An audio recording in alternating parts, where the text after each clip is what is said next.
Yang kita bahas pada siang ini semoga Allah berkahi insya Allah kekeliruan yang ke-61 yaitu berkata-kata yang lemah lembut kepada kaum laki-laki yang bukan mahramnya, secara khusus bukan suaminya. Ini acap kali terjadi ketika berbicara lewat telepon atau interaksi secara langsung tentunya, yang menyebabkan banyak wanita menjadi mangsa yang empuk bagi serigala manusia yang buas.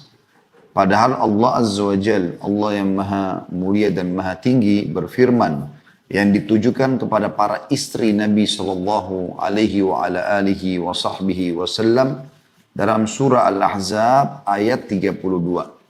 Surah nomor 33 ayat 32. Sebenarnya ayat ini bersambung antara 32 33 ya. Nanti insya Allah kita akan fokus ke bahasan tafsir dua ayat ini. Ya. Al-Ahzab surah nomor 33 ayat 32 sampai 33. Bunyinya tapi di sini yang diangkat oleh penulis adalah 32-nya saja ya. A'udzu billahi minasyaitonir rajim. Ya nisa'an nabi lastunna ka ahadin minan nisa'. Ini taqaitunna fala takhda'na bil qawli fayatma alladhi fi qalbihi maradun wa qulna qawlan ma'rufa. Artinya, hai istri-istri Nabi, para ummahat mukminin, kamu sekalian tidaklah seperti wanita yang lain. Jika kamu bertakwa, maksudnya akan diberikan derajat yang tinggi, diberikan tambahan pahala, ya. Maka janganlah kamu tunduk dalam berbicara sehingga berkeinginanlah orang yang ada penyakit dalam hatinya, maksudnya untuk mengganggu kalian. Dan ucapkanlah perkataan yang baik dan santun. Kata beliau, penulis buku di sini tentunya, ya, Salman bin Abdul Qadir Abu Zaid yang sudah kita sering sebutkan namanya. Ini mengenai para istri Nabi SAW. Maka bagaimana halnya dengan wanita yang lebih rendah daripada mereka dalam hal ketakwaan dan kedudukan. Kemudian setiap muslimah harus tahu bahwa kata-kata yang lemah lembut adalah langkah awal perzinahan dan jatuh ke dalam lumpur kehinaan. Ya, jadi ini kurang lebih bahasan kita. Ya. Jadi seakan-akan penulis ingin katakan, kalau istri Nabi saja, sudah jelas-jelas mereka dinaungi oleh suami yang mulia. Baginda Nabi SAW. Tidak ada manusia, laki-laki, suami terbaik mengalahkan Nabi SAW. Beliau adalah utusan Allah dan beliau mengatakan, aku adalah orang yang paling bertakwa di antara kalian kepada Allah Subhanahu wa Ta'ala. Orang yang paling paham tentang hukum halal haramnya Allah. Dan tentu istri-istri beliau pun pilihan. Gitu kan? Yang akan mendampingi beliau dipilih oleh Allah Subhanahu wa Ta'ala. Dan Allah Subhanahu wa Ta'ala yang menikahkan Nabi SAW, seperti kasus Zainab, mantan istrinya Zaid bin Haritha, langsung turun ayat yang mengatakan zawwajnaka, kami nikahkan engkau dengannya hai Muhammad. Jadi tidak lagi menggunakan kalimat saya nikahkan kamu dan seterusnya, khusus untuk Nabi SAW. Beliau sangat mulia. Maka wanita-wanita pun di bawah naungan beliau adalah orang-orang pilihan. Ya, orang-orang pilihan. Nah, kalau istri-istri Nabi saja Allah ingatkan seperti ini, wahai para istri Nabi, kalian bukan seperti umumnya wanita. Ya. Kalau kalian bertakwa kepada Allah, maksudnya akan berlipat ganda pahala kalian, lebih tinggi derajat kalian nanti di surga. Maka larangan Nabi apa? Supaya derajatnya tinggi mereka dan tetap harum namanya, mendapatkan apa yang Allah janjikan yang terbaik nanti di akhir, di dunia dan di akhirat. Maka yang Allah bilang, fala takhda'na ya bil qaul, ya. Atau fala takhda'na bil qauli fayatma alladhi fi qalbihi marad wa qulna qawlan ma'rufa. Dan janganlah kalian merendahkan suara kalian. Maksudnya berlemah lembut, bergemulai, suara manja. Ya. Dengan siapa? Dengan selain suami. Selain Nabi SAW.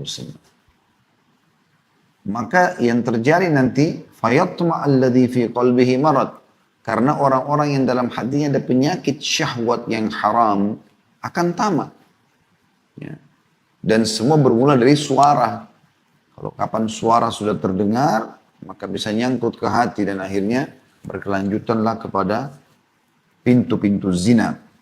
Dan dikatakan waqulna qawlan ma'rufa, dan ucapkan perkataan yang ma'ruf. Maksudnya kalau darurat kalian harus menegur seseorang, kayak ibu-ibu belanja di pasar, harus nawar kepada penjual yang laki-laki misalnya, dan bukan berduaan, ya.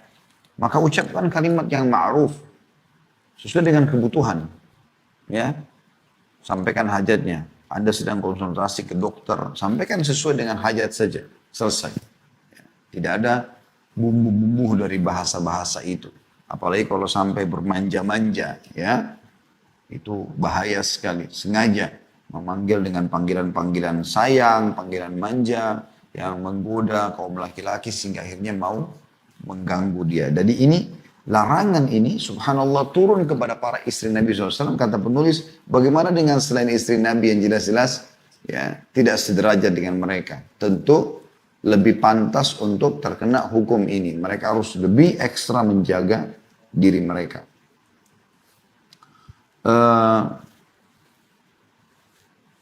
Itu kurang lebih gambaran Al-Ahzab ayat 32. Kalau teman-teman, terutama ibu-ibu ya, akhwat kita yang mengikuti acara ini, karena ini memang mayoritasnya pengajian khusus kajian beda buku ini yang bisa mengikuti adalah ibu-ibu ya. Anda bisa nanti kembali membaca di rumah surah Al-Ahzab, surah nomor ayat 32 ini sampai 34 sebenarnya. Saya coba bacakan dulu sampai 34, tapi mungkin tafsirnya nanti, karena melihat waktu terbatas, saya tidak baca sampai semuanya ya. Tapi akan mungkin 32 dan 33. Ya. Kalau insya Allah keburu waktu, saya akan baca sampai tafsir 34. Dan kita coba fokus ke satu tafsir saja, yaitu tafsir Ibnu Katsir ya. Dalam tafsir Quran Azim. Coba kita lanjutkan bacaan ayatnya, ayat 33-nya. Selain daripada buku, sekarang kita mau masuk ke dalam tafsirnya.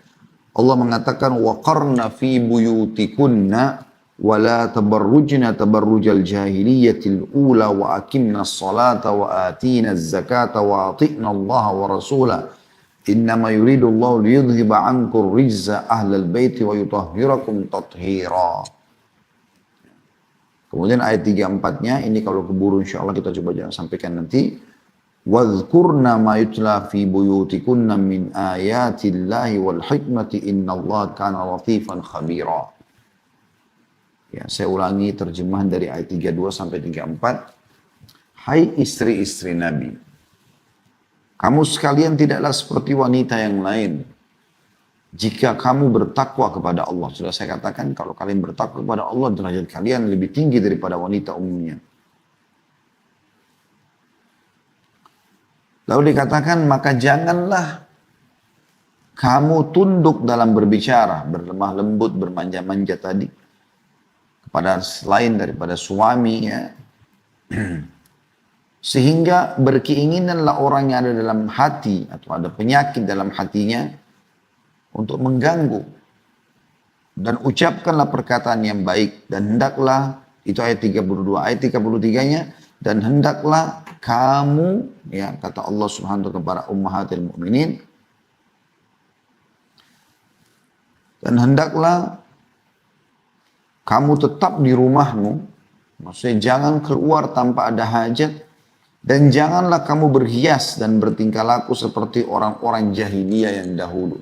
Nanti kita sebutkan tafsirnya insya Allah. Dan dirikanlah sholat, sibukkan sholat di rumah kalian, tunaikanlah zakat, dan taatilah Allah dan Rasulnya.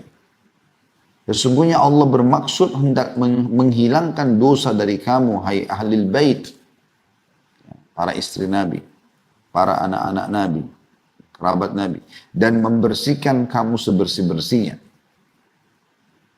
Lalu ayat 34-nya, dan pelajarilah apa yang dibacakan di rumahmu dari ayat-ayat Allah dan hikmah sunnah Nabi SAW. Sesungguhnya Allah adalah maha lembut dan maha mengetahui.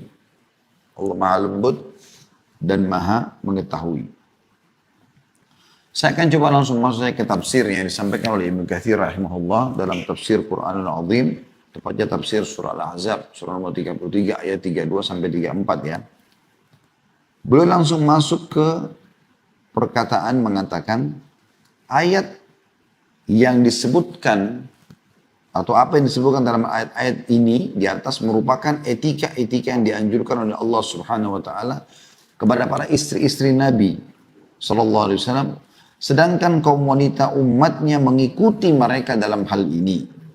Untuk itu Allah SWT berfirman kepada istri-istri Nabi bahwasanya apabila mereka bertakwa kepada Allah sesuai dengan apa yang telah diperintahkan oleh Allah kepada mereka, maka sesungguhnya tidak ada seorang wanita pun yang setara dengan mereka dan tidak ada seorang wanita pun yang dapat menyusul keutamaan dan kedudukan mereka. Dan Allah mengatakan inti yang sedang ditegur atau diingatkan di ayat 32, fala takhda'na bil qaul. Maka jangan kamu tunduk dalam berbicara. Nah, ini jadi saksi bahasan kita.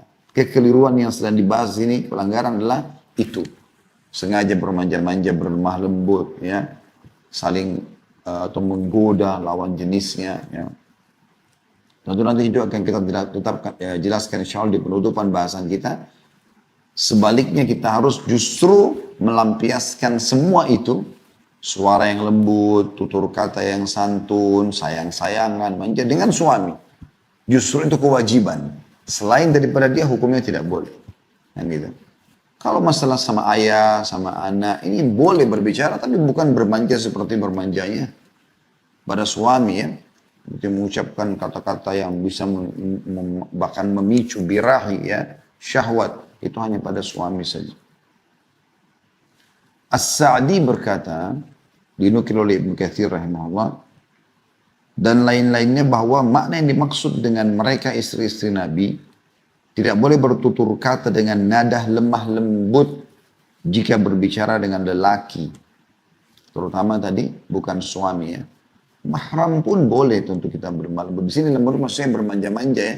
Karena tetap saja kita sebagai orang beriman harus bertutur kata yang baik, yang santun, yang lembut kan gitu. Tapi di sini maksudnya adalah bermanja-manja yang bisa mengundang akhirnya orang menilai Anda sedang menggodanya gitu kan. Alasannya Allah sebutkan kata Ibnu Katsir rahimahullah, fayatma alladhi fi qalbihi marad. Karena dengan berlemah lembut itu muncullah keinginan orang yang dalam hatinya ada penyakit. Maksudnya penyakit syahwat tadi yang salah ya, yang keliru yang bisa ditunggangi oleh syaitan untuk membuat akhirnya dia merasa oh perempuan ini ya suka sama saya.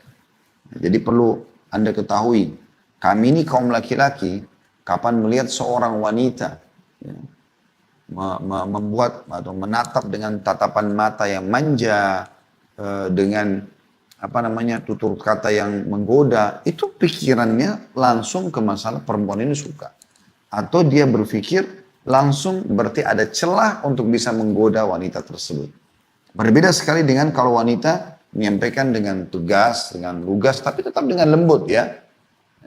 Misalnya Anda mau menyuruh seseorang di rumah, ya, ada supir misalnya, ibu mau suruh misalnya, ibu mengatakan, Pak, tolong ambilkan barang saya di sini, selesai, gitu kan? Jadi nggak ada sama sekali yang bisa membuat mencela dia menilai oh ternyata majikan saya ini suka sama saya misalnya. Beda dengan orang kalau bercanda-bercanda, ketawa-ketawa sama supirnya misalnya, atau sama apalah tukang kebun atau siapa, atau sales barang atau apalah gitu kan. Itu semua tidak dibolehkan. Ya, ini yang ditegur dalam Al-Quran di sini. Lalu dikatakan makna kata Ibnu Katsir, fayatma'u alladhi fi qalbihi marad, maka berkeinginanlah orang yang ada dalam hatinya penyakit, yaitu khianat. Maknanya berkhianat, maksudnya dia bisa mengajak Anda untuk mengkhianati suami Anda atau dia mengkhianati istrinya. Bisa bermakna itu. Kemudian Allah mengatakan wa qulna qawlan ma'rufa, dan ucapkanlah perkataan yang baik. Ibnu Zaid mengatakan, kata beliau, Makna yang dimaksud ialah ucapan yang baik, pantas, lagi tegas. Lagi tegas. Ya, tolong ini. Berapa harganya ini? Ya, saya mau beli sekian. Selesai. To the point. Ya, supaya tidak ada celah yang membuat nanti akhirnya laki-laki merasa ada celah untuk bisa masuk kepada Anda. Karena Anda perlu tahu ya, wanita itu lemah. Dominan perasaan. Kapan laki-laki itu melihat ada celah untuk bisa masuk kepada Anda, dia akan masuk dengan caranya, dan dengan godaan-godaan yang menyentuh perasaan Anda pun nanti akan lunak. Itu secara otomatis ya. Dan perlu diketahui kalau ada perempuan yang gampangan seperti itu, nanti malah laki-laki menganggap remeh tentunya ya. Dengan kata lain kata beliau, seorang wanita itu bila berbicara dengan lelaki lain, hendaknya tidak memakai nada suara yang lemah lembut. Ini tafsirnya ya. Yakni jangan seorang wanita berbicara dengan laki-laki lain dengan perkataan seperti dia berbicara dengan suaminya sendiri. Nah berarti sebaliknya sama suami justru harus bermanja-manja. Justru harus ungkapkan semua, habiskan semua itu kata sayang, rindu, cinta, panggilan-panggilan mesra. Semua sama suami. Nah sekarang kan banyak terjadi berbeda ya. Jadi mereka, para wanita-wanita ini, semoga Allah berikan hidayah. Di luar biasa supelnya, ngobrol sama semua orang, tepak-tepuk sana sini.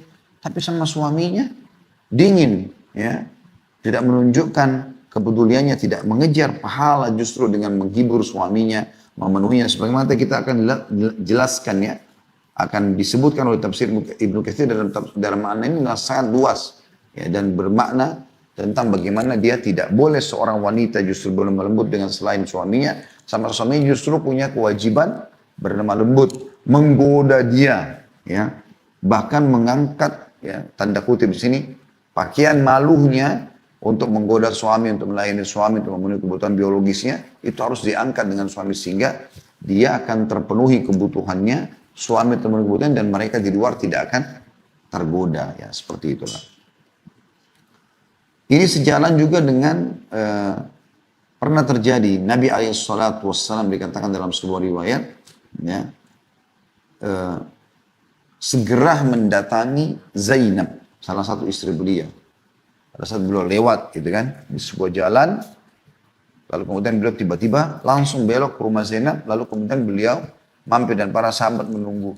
Ternyata beliau berhubungan biologis dan beliau menyampaikan itu, lalu beliau keluar lalu mengatakan, kalau seseorang di antara kalian melihat wanita yang tidak halal bagi dia dan tergoda syahwatnya, segeralah dia kembali. Mulai itu kita tertarik dengan pandangan kah atau tutur katanya, langsung kembali ke istrinya. Karena istrinya memiliki apa yang dimiliki oleh wanita tersebut. Ya. Jadi dia lampiaskan supaya tertutup. Jadi maksudnya kalau kita sudah lampiaskan semuanya ya, maka secara otomatis dengan pasangan kita nggak butuh lagi. Contoh misal, kalau seorang suami sering mengucapkan sama istrinya, sayang, rindu, cinta, apalah, mesra, ya. Bahkan mungkin di zaman kita sekarang, mungkin bisa mengirim foto, ya, cuplikan, hanya untuk pasangannya saja. Contoh misalnya. Maka itu nanti, kalau ada orang-orang yang hidung belang dari luar, mau coba menggoda, ya, si istrinya sudah puas dengan suaminya, dia mau apa gitu. Terus celah itu kan. Begitu juga dengan suami. Pada saat dia mendapatkan tutur kata yang santun, pelayanan yang baik, segala macam, mesraan yang mencukupi, membuat dia puas, maka dia tidak akan butuh godaan wanita bagaimanapun di luar tidak dibutuhkan. Oleh karena itu ada bahasan saya di dalam manajemen rumah tangga Islami teman-teman sekalian. Salah satu yang membuat ya ada 30 kiat mempertahankan rumah tangga saya bahas, salah satunya adalah bagaimana maksimal dalam menikmati pasangan. Baik dari pandangan mata, baik dari ciuman, baik dari sentuhan dan segala macam, itu yang halal. Supaya yang haram tertutup. Makanya syaitan seringkali teman-teman sekalian membuat kadang-kadang masalah kecil dalam rumah tangga bisa jadi pemicu besar. Sehingga terbengkalai biologis. 2 hari, 1 minggu, ada yang 1 bulan, ada bahkan yang pernah berkeluh kesah di pengajian sudah sekian tahun tidak berhubungan biologis. Dan itu target syaitan. Sehingga kebutuhan Anda tidak terbunuh di situ, Anda akan cari di tempat lain. Dan itu kebanyakan mereka lari ke masalah-masalah haram. Itu membuka pintu-pintu syaitan.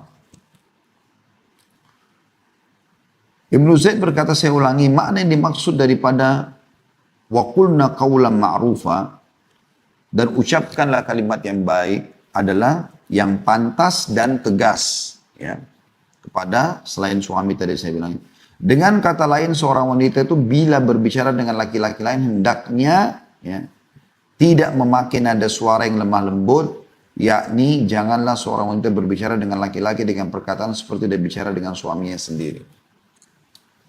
Kemudian ayat 33-nya Allah mengatakan waqarna fi buyutikun, dan hendaklah kamu tetap di rumahmu. Mayoritas waktunya Anda wahai muslimah di rumah. Bukan di jalan, bukan di tempat lain. Ya.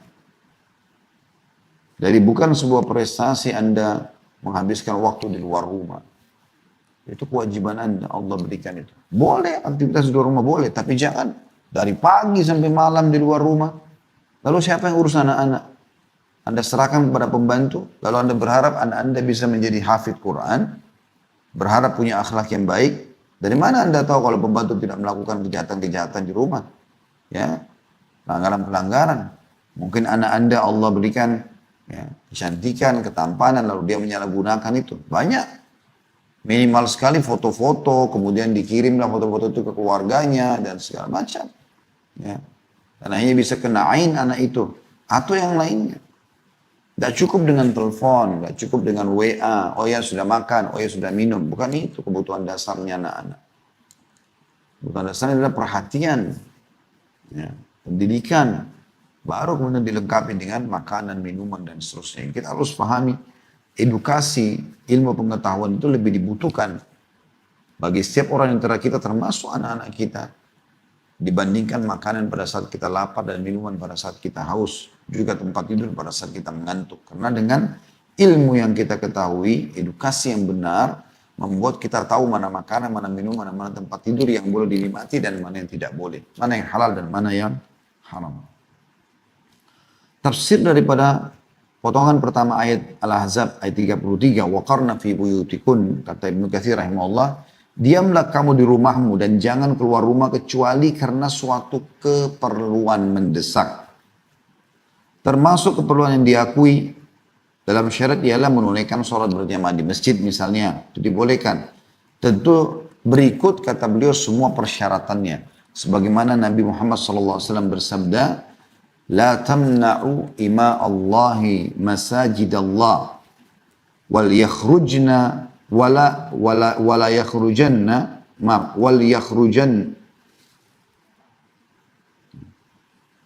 wal yakhrujna, saya ulangi, wal yakhrujna wa hunna tafilat, wa fi riwayah wa buyutuhunna khairun lahunna.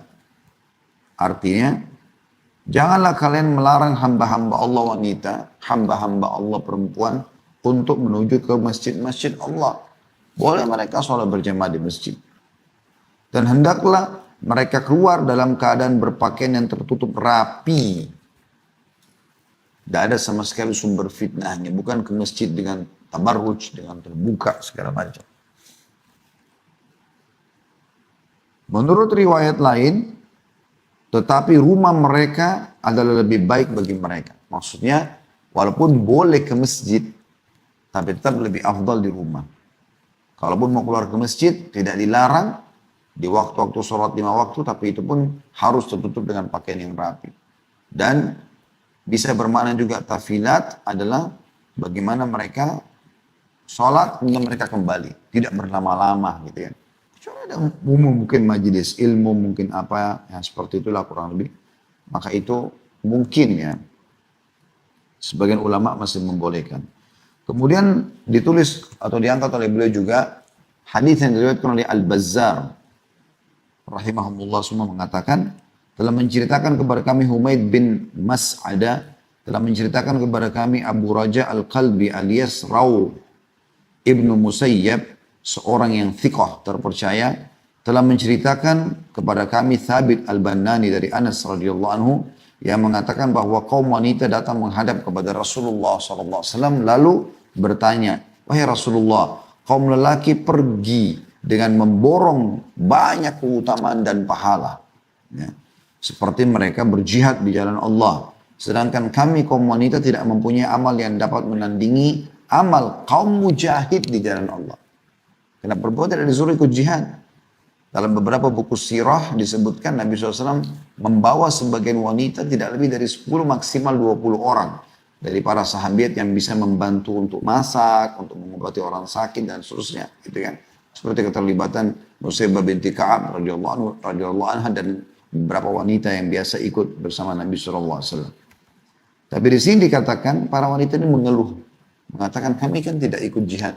Berarti laki-laki mendapatkan keutamaan yang sangat besar.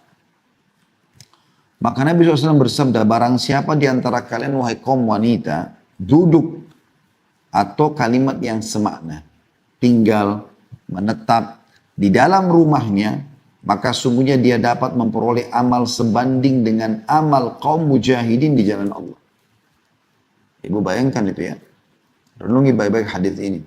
Bagaimana kalau Anda niatkan tinggal di rumah itu adalah bagian daripada perintah agama, duduk. Masak-masak, urus pakaian, urus anak, nata rumah. Itu ibadah setara dengan pahala laki-laki kalau sedang berjihad.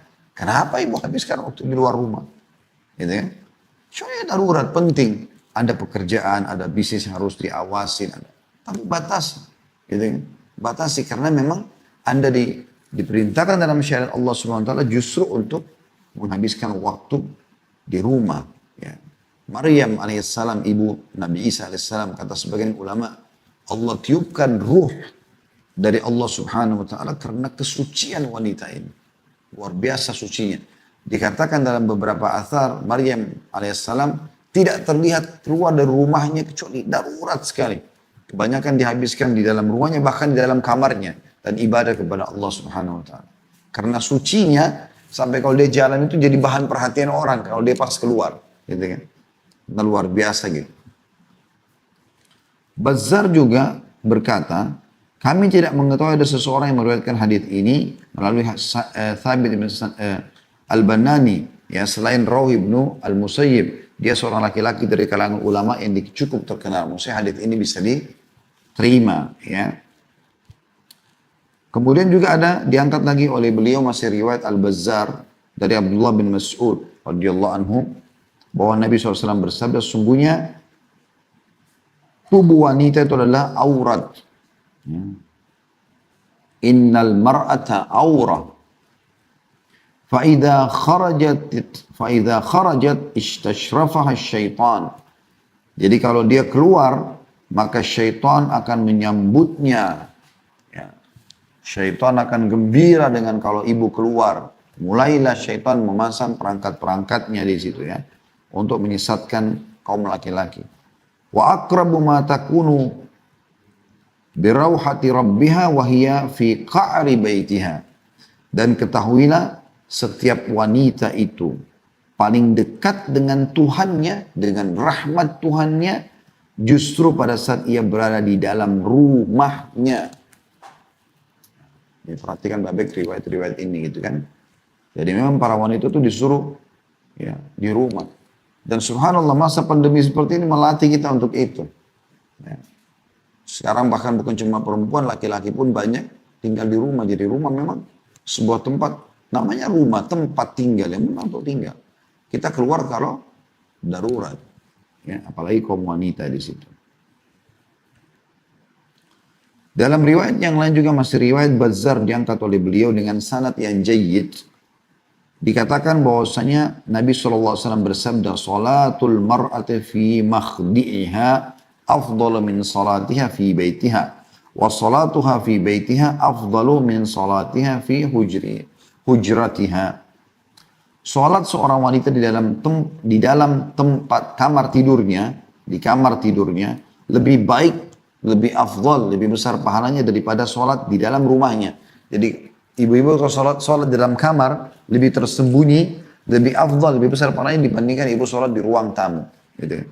Dan sholat di dalam rumah, di ruang tamu, lebih afdal daripada sholat di luar rumahnya. Kemudian teman-teman sekalian, Allah juga melanjutkan dengan mengatakan, Wala tabarrujna tabarrujal jahiliyatil ula. Dan janganlah kamu berhias dan bertingkah laku seperti orang-orang jahiliyah yang dahulu. Allah masih ingatkan para istri-istri Nabi di sini ya. Dan tentu berlaku juga buat seluruh muslimat. Mujahid salah satu ulama berkata bahwa dahulu di masa jahiliyah wanita bisa atau bila keluar berjalan di depan kaum pria. Maka itulah dinamakan dengan tingkah laku jahiliyah. Jadi sengaja dia keluar dengan keindahannya, dengan kecantikannya, dengan wanginya, dengan tutur kata lembutnya di depan para laki-laki. Maka terbukalah pintu-pintu fitnah. Ya. Qatadah mengatakan sehubungan dengan makna firman Allah SWT, dan janganlah kamu berhias dan bertingkah laku seperti orang-orang jahiliyah dahulu. Yakni bila kalian keluar dari rumah, jangan kalian berlaku seperti orang jahiliyah. Bagaimana cerita orang jahiliyah? Kata beliau, dahulu wanita bila berjalan berlenggak-lenggok dengan langkah yang manja dan memikat. Lalu Allah Subhanahu wa taala melarang hal tersebut.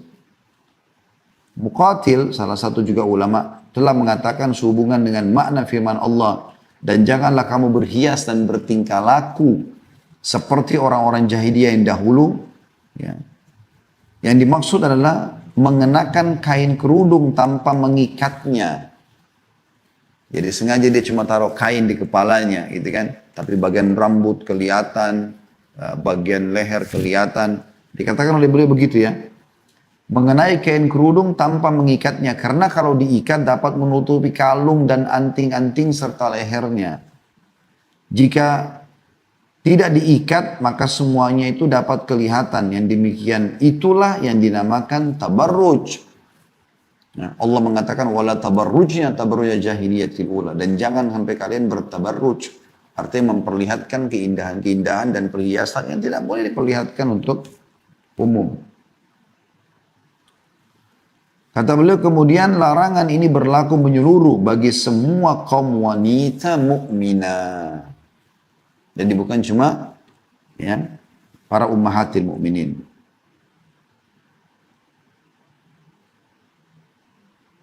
Ibnu Abbas juga diriwayatkan pada saat disebutkan ayat ini, dan janganlah kamu berhias dan bertingkah laku seperti orang-orang jahiliyah dulu, dia mengatakan bahwa muncul tabarruj di masa antara Nabi Nuh dan Nabi Idris alaihi wassalatu wassalam, lamanya kurang lebih 1000 tahun, itulah permulaannya. Ya. Jadi mereka mulai berbuka di situ, ya, tabarruj terlihat seperti itulah. Dan Nabi SAW juga sudah mengingatkan ya, tidak ada fitnah yang aku tinggalkan bagi laki-laki yang lebih besar sepeninggalku dibandingkan wanita. Jadi memang besar sekali fitnahnya. Ibu itu bisa jadi fitnah ya kalau ibu tidak menjaga diri. Kemudian lanjutan firman Allah SWT, wa aqimnas salata wa atina zakata wa ati'na Allah wa rasulah, dan dirikanlah salat. Jadi di rumahmu nanti itu sibuk dengan salat, tunaikan zakat dan taatilah Allah dan Rasulnya. Bisa bermakna juga di sini teman-teman sekalian. Jangan sampai kalau kalian di rumah, mana kalian juga telat salatnya. Kan di rumah gak ada apa-apa, tinggal kamar mandi, wudhu, pakai mukena, hadap kiblat, salat gitu kan. Harusnya on time salatnya. Jangan juga lalai dari zakat. Hitung walaupun dalam rumah kalau ada pendapatan yang datang. Tetap dihitung. Dan selalulah taat kepada Allah dan Rasulnya. Itu di rumah jangan berbuat kemaksiatan. Kemudian juga firman Allah Subhanahu wa taala, "Innama yuridullahu liyudhhiba 'ankum rizza ahlal bait wa yutahhirakum tathira." Dan sungguhnya Allah bermaksud ingin menghilangkan dosa dari kamu wahai ahlil bait dan membersihkan kamu sebersih-bersihnya. Ayat ini, teks ayat ini menjelaskan dan menekankan bahwasanya istri-istri Nabi pun masuk dalam istilah ahlil bait. Karena sebagian kelompok yang menisbatkan diri mengatakan dirinya Syiah, mereka mengatakan istri Nabi tidak masuk ahlil bait, dan ini keliru. Allah SWT turunkan Al-Ahzab ini kepada istri-istri Nabi, ya nisa'an Nabi. Wahai istri-istri Nabi. Dan ayat ini berlanjut terus ya. Maka Allah mengatakan sesungguhnya Allah ingin menghilangkan dosa. Jadi jangan sampai kalian terjerumus dalam dosa wahai istri-istri Nabi, wahai ahlil bait. dan membersihkan kamu sebersih-bersihnya. Maksudnya namamu harum, kamu bersih dari gangguan-gangguan orang. Ya. Karena gangguan lawan jenis ini berat kalau kita buka terus ya.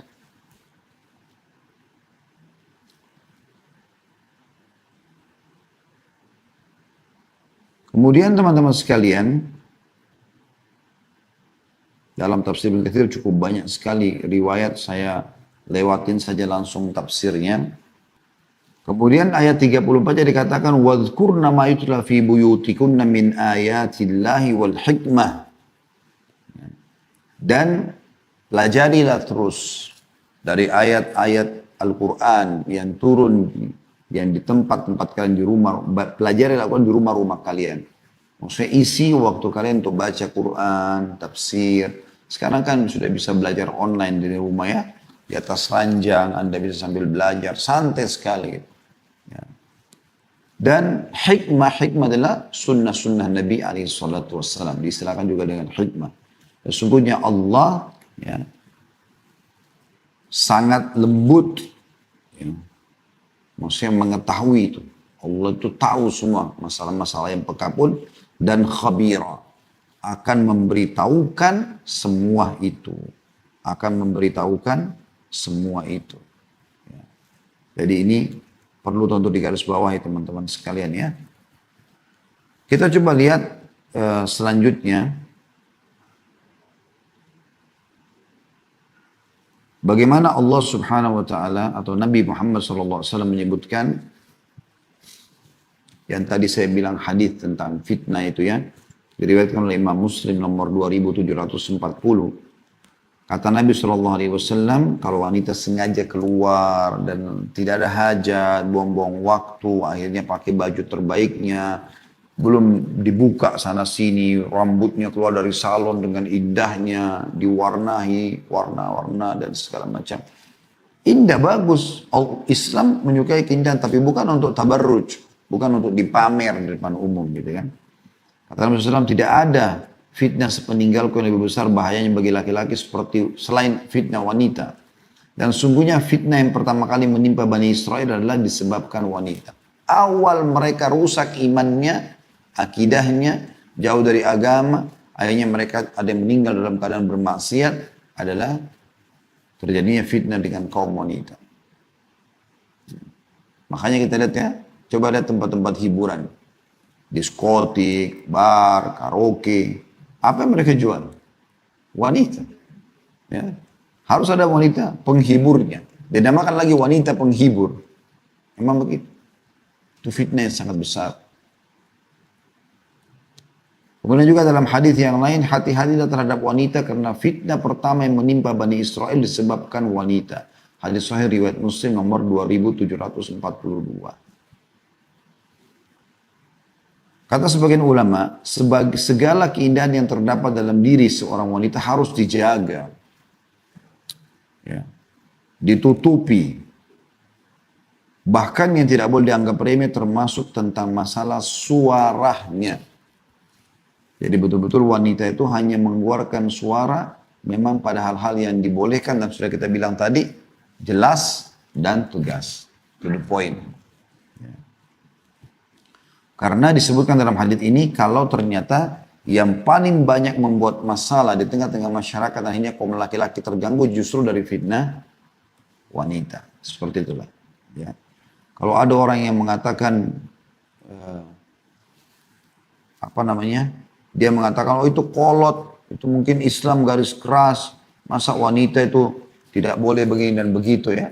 Ini semua karena memang perang budaya namanya, ghazwul fikr.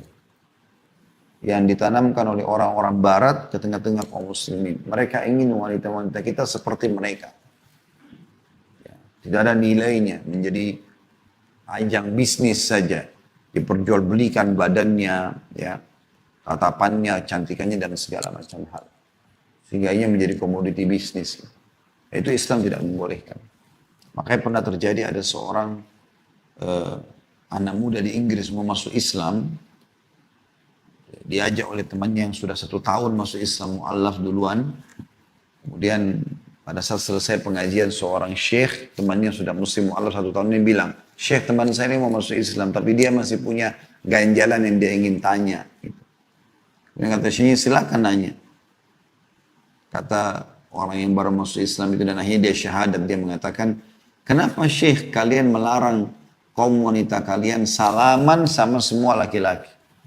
Sementara di komunitas kami perempuan boleh salaman sama siapa saja. Ya mau pedagang-pedagang di pinggir jalan, laki-laki baru dia kenal atau dia baru kenalan, dia langsung salaman itu biasa. Kenapa dalam Islam tidak boleh? Dan memang tidak boleh kan gitu. Karena kata Nabi SAW, inilah usafihun nisa. Saya tidak menyalami para wanita. Bahkan pada saat membaiat mereka, mengambil janji setia mereka, itu Nabi SAW tidak salaman sama mereka. Cuma mengambil baiat melalui lisan saja, gitu kan. Beda dengan laki-laki, mereka salaman dengan Nabi SAW. Dan juga dalam sebuah riwayat dikatakan, la yuta'nan ahadukum bimikhyatin min hadid, khairun lahu min an tamassu yadu imra'in la tahillu lah. Khairun lahu min tamassu yadi imra'atin la tahillu lah. Sesungguhnya seseorang antara kalian ditusuk dengan besi yang tajam, ya, itu lebih ringan bagi dia nanti hukumannya dibandingkan dia menyentuh tangan ataupun ya, tubuh wanita yang tidak halal bagi dia. Dan memang tidak boleh. Gitu. Orang ini tanya, kenapa kalian tidak boleh salam? Kata Syekh, masih ada lagi yang kau mau tanya? Dia bilang masih ada. Ya. Kenapa kalian suruh perempuan kalian pakai jilbab? Apa sebabnya? Kenapa nggak seperti wanita kami terserah mau pakai baju apa, mau mirip laki-laki, mau nggak pakai pakaian? Kenapa harus ada hukum itu? Ini wajar dia tanyakan karena dia kan orang non muslim mau masuk Islam, sekarang dia mau tanya. Kata Syekh, kau sudah selesai? Dia bilang iya. Lalu dijawab dua pertanyaan ini. Yang pertama tentang masalah salaman. Kata Syekhnya, kau ini warga negara Inggris? Dia bilang iya. Siapa di sini ratu kamu? Dia bilang Elizabeth. Kan kita tahu semua Ratu Elizabeth di Inggris. Kemudian kata Syekhnya, kau bisa salaman sama Elizabeth itu? Dia bilang tidak bisa. Kata Syekhnya, kenapa? Dia bilang karena itu ratu. Enggak semua sembarangan orang bisa salaman. Kata Syekhnya, semua wanita muslimah ratu. Maka tidak boleh sembarangan orang salaman dengan dia. Jadi sebenarnya dengan tidak sembarangan salaman itu punya kedudukan tersendiri. Karena tidak semua orang menyentuh tangannya. Gitu kan? Sampai kita tahu hukum syariat kita teman-teman sekalian. Ini di luar daripada perkataan Syekh tadi ya. Saya tambahkan saja. Sampai seorang wanita kalau sudah bersuami tidak ada poliandri. Nggak boleh lagi dualisme. Tidak ada lagi dia harus boleh punya suami dua. Kenalan laki-laki lain. Dia khusus untuk suaminya nikmati. Itu kan luar biasa gitu. Ya. Berarti memang dia sangat terbatas dia. Tidak boleh sembarangan dia disentuh sana sini. Apa yang Allah sebutkan tentang ciri bidadari di surga dalam surah Rahman. Lam yatmithunna insun qablahum wala jan. Bidadari itu selain cantik lah, sempurna lah, segala macam. Allah puji seperti mutiara. Dan segala macam ya. Mereka perawan, mereka sebaya, mereka segala macam lah. Punya tubuh yang ideal. Lalu Allah mengatakan satu cirinya adalah mereka belum pernah disentuh oleh jin juga manusia. Bayangkan, yang sentuh mereka dalam sebuah riwayat dikatakan hanya suaminya saja. Emang harusnya begitu wanita. Baru dia mulia. Tidak sembarangan orang. Kita sayangkan ini banyak muslimah melalaikan masalah sehingga mereka gampangan sekali. Salaman sama semua orang, disentuh sama semua orang. Supel, baru kenal hari ini, malam sudah masuk hotel berzina. Gimana itu? Gitu kan? Kayak tidak ada nilainya. Maka yang dia harus lakukan sekarang, kita balik ya. Maaf, kita kembali ke kita Syekh tadi. Kemudian yang kedua masalah jilbab. Syekhnya mengeluarkan dua permen dari kantongnya, satu terbungkus, satu dibuka. Bungkusannya ditaruh digeletakan di lantai masjid. Lalu kata Syekhnya, kalau saya mau suruh pilih kamu yang mana kau pilih? Kata orang yang baru mau masuk Islam itu, tentu yang masih dibungkus. Kenapa kau nggak pilih yang sudah terbuka? Kan sudah terbuka, sudah kotor, kena lantai. Kata Syekhnya, begitulah perbedaan dan perumpamaan antara wanita kami sama wanita kalian. Wanita kami seperti permen yang tertutup, tidak ada yang buka kecuali yang akan memakannya pemiliknya, suaminya. Dan ya perempuan kalian seperti permen yang sudah terbuka, semua orang bisa menikmatinya. Kita tutup teman-teman sekalian dengan sebaliknya seorang wanita, ini harus kita lengkapkan dengan ini, dan ini poin tidak kalah penting. Jangan nanti, kalau kita cuma bahas sampai poin tadi, maka banyak nanti muncul kekakuan dalam sikap wanita, dia tidak bisa bedakan mana yang dia harus kaku tanda kutip dan mana yang dia harus supel. Ya.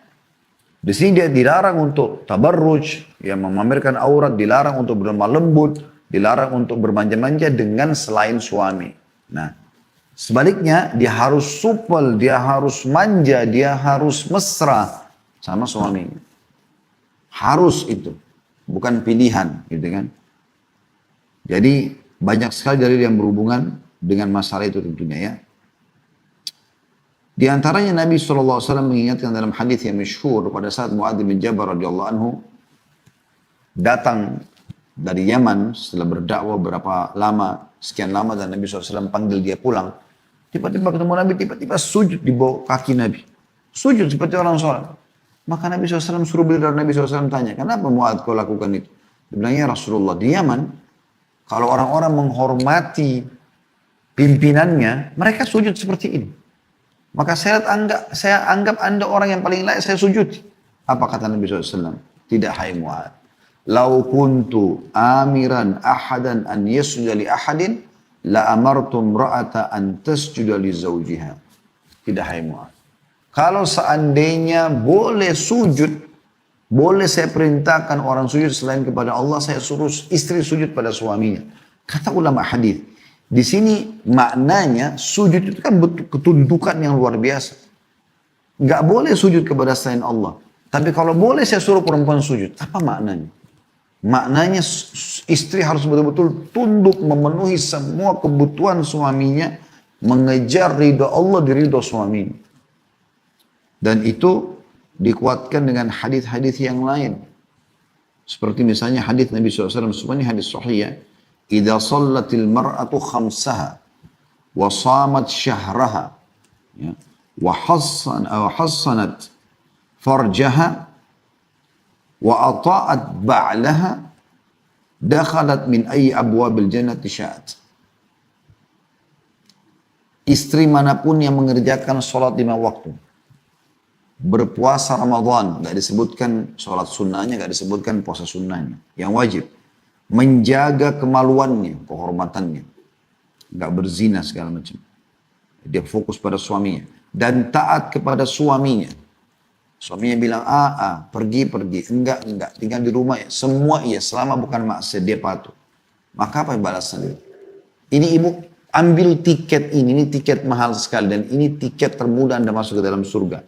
Maka niscaya ia pada saat meninggal masuk surga dari pintu mana saja yang dia kehendaki. Hanya itu saja. Azan sholat 5 waktu. Masing-masing sholat 5-10 menit. Ramadan setahun sekali. Puasa. Semua orang juga puasa.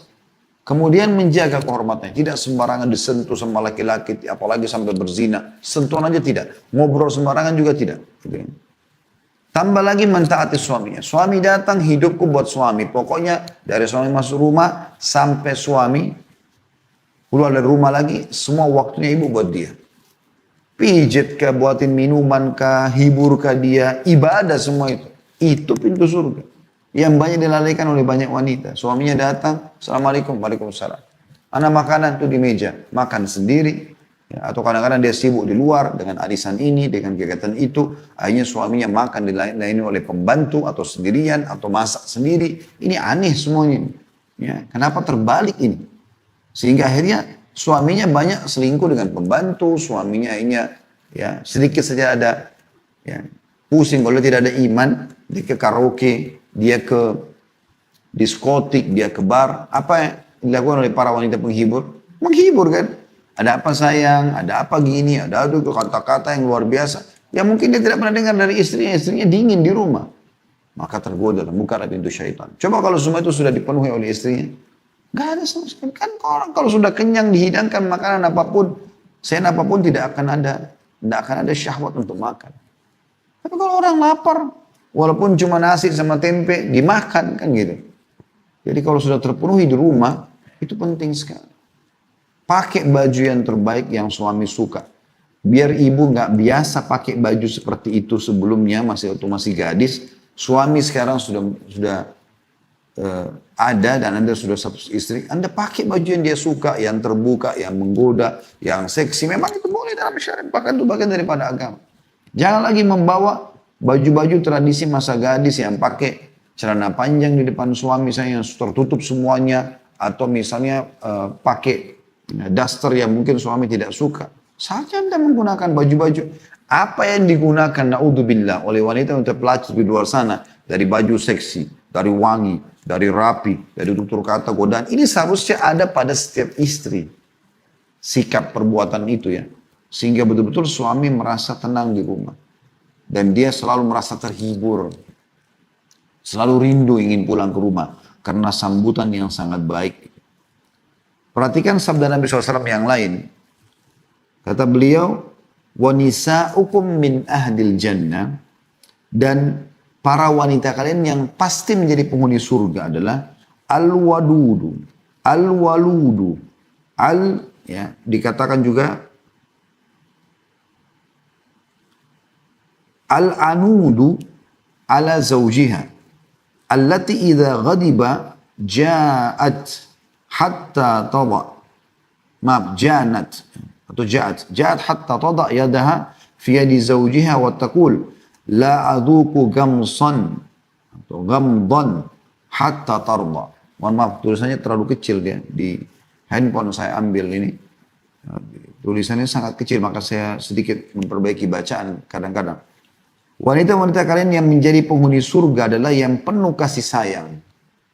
Semua hidupnya sayang. Suaminya, anaknya, semua baik. Nggak ada memancing emosi, nggak ada yang emosional. Ini wanita ahli surga, ciri pertama, penuh kasih sayang. Banyak anak. Semua laki-laki itu suka anak. Jadi kalau ibu digoda oleh syaitan untuk tidak mau hamil, ini aneh. Ya, justru punya anak. Dan kembali atau selalu setia kepada suaminya. Yang apabila suaminya marah, ia mendatangi dan meletakkan tangannya di atas tangan suami dan berkata, aku tidak dapat tidur nyenyak hingga engkau ridha. Ya. Dalam riwayat lain disebutkan bahwasanya wanita ahli surga adalah wanita yang kalau dia disakiti atau dia menyakiti, disakiti pun sama, maka dia akan datang dan memegang tangan suaminya sambil mengatakan, aku tidak bisa tidur sampai engkau ridho kepadaku.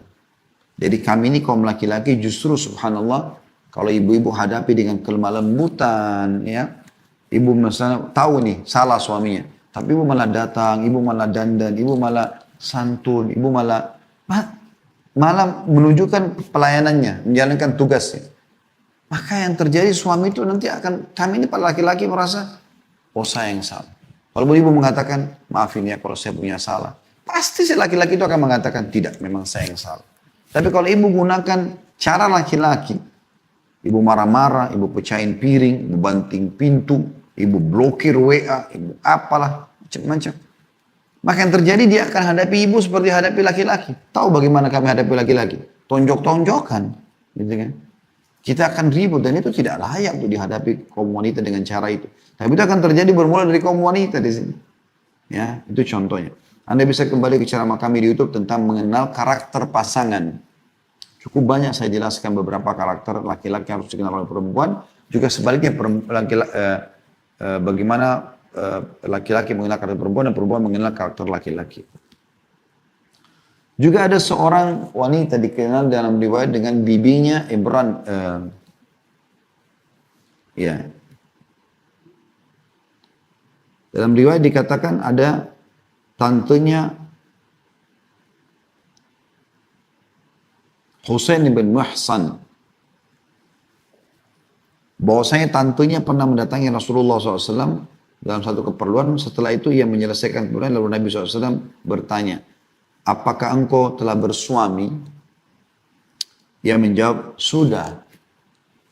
Lalu kata Nabi SAW pesan kepada ibu ini, tantenya tadi, sahabat ini pada saat mau pulang, ya, bagaimana sikapmu kepada suamimu? Ia menjawab, aku tidak pernah mengurangi haknya kecuali yang aku tidak mampu mengerjakannya. Maka kata Nabi SAW, fanduri aina anti minhu, fa innama huwa jannatuki wa naruki. Kata Nabi SAW, perhatikan baik-baik bagaimana hubunganmu dengannya.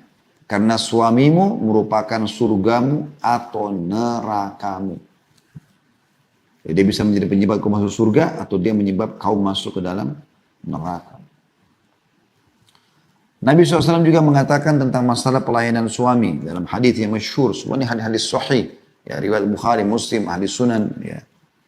Kata Nabi SAW, "Idza da'a ar-rajulu imra'atahu ila firashihi fa'abat an taji' fabata ghadbana 'alaiha la'anatha al-malaikatu hatta tusbih." Apabila seorang suami mengajak istrinya ke tempat tidur, tentu ini bahasa kiasan, maksudnya jima, berhubungan biologis, bermesraan, ditemani duduk, ngobrol.